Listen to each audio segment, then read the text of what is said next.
Hey guys, it's Maddie and welcome back to another Albums Explained video. Today we're going to be discussing Speak Now Taylor's version since it just came out.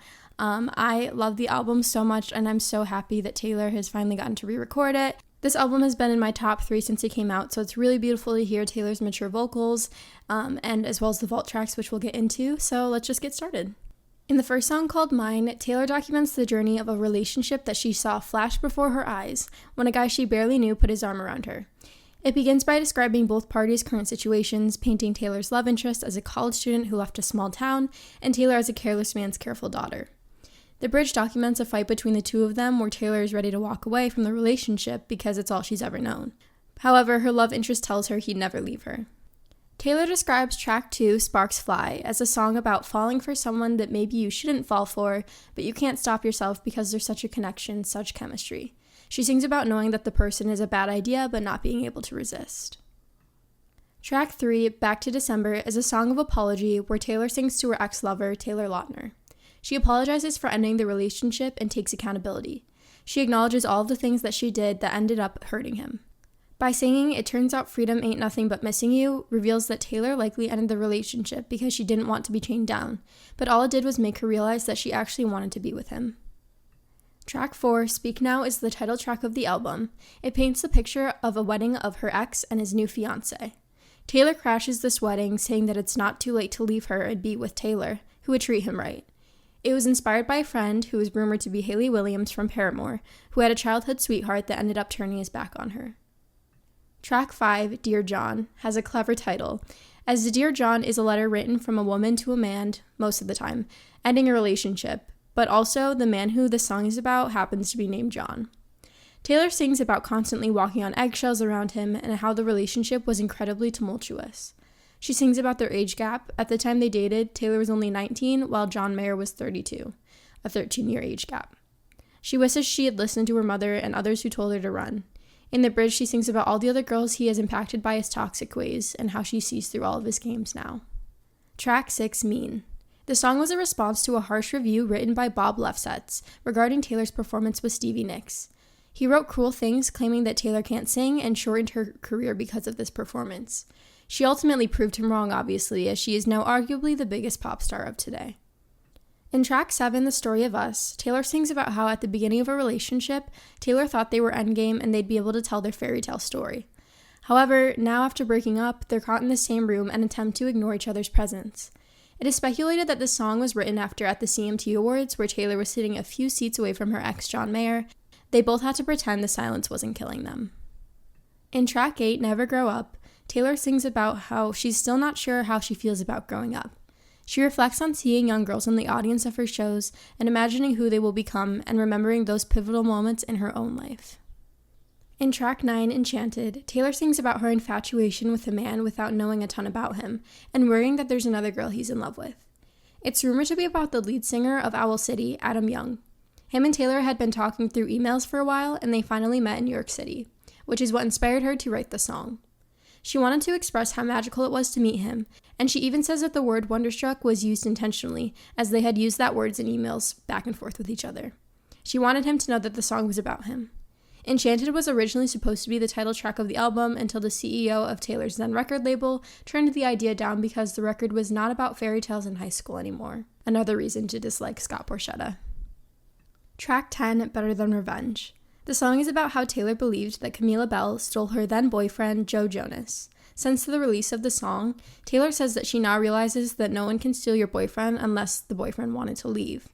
It has been criticized for its misogynistic undertone, but I think it's important to understand that Taylor realizes her mistake now. Taylor ended up changing the controversial line, "She's better known for the things that she does on the mattress," to "He was a moth to the flame, she was holding the matches." Honestly, I think this was an interesting decision. I know that she would have gotten backlash either way if she chose to keep the misogynistic line or if she chose to change it, but instead she's kind of taking the loss on this because people might revert to listening to the original version for that lyric. Who knows, but that was a decision that Taylor made.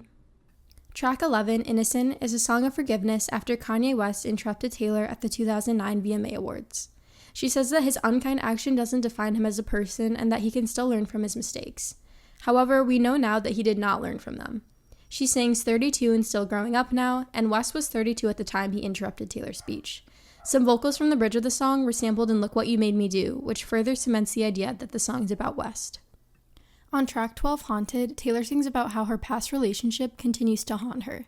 She has said that it's about the moment that you realize the person you're in love with is drifting and fading fast, and you don't know what to do, but in that period of time, in that phase of love where it's fading out, time moves so slowly. She wrote the song in the middle of the night after being kept awake by the memory. Taylor describes track 13, Last Kiss, as a letter to somebody where you say a lot of desperate things and feel all kinds of emotions from anger to confusion to frustration. It is rumored to be about Joe Jonas, as the secret message in the lyric booklet for the song is Forever and Always, which is notoriously a song about him. Overall, Taylor never thought the relationship would end, and now she's left to reflect on where it went wrong and try to forget all of the fond memories at the same time. Taylor has always dedicated track 14, Long Live, to her fans, and she describes the song as looking at a photo album of all the award shows, all the stadium shows, and all the hands in the air in the crowd. It's sort of the first love song I've written to my team, she says. She wants to save all of these memories and hold on to them forever. The next 3 songs are the deluxe tracks on the original album. I am including If This Was a Movie because it was on the original Speak Now.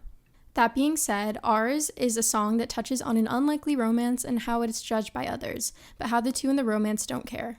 She sings about how their love will rise above all the criticism, and she sings about how she doesn't care that he has tattoos or a gap between his teeth. She loves every aspect of him.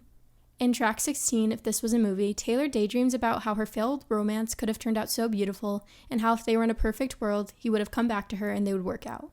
She says it could all work out if he had just said he was sorry. Track 17, Superman, is similar to the previous track.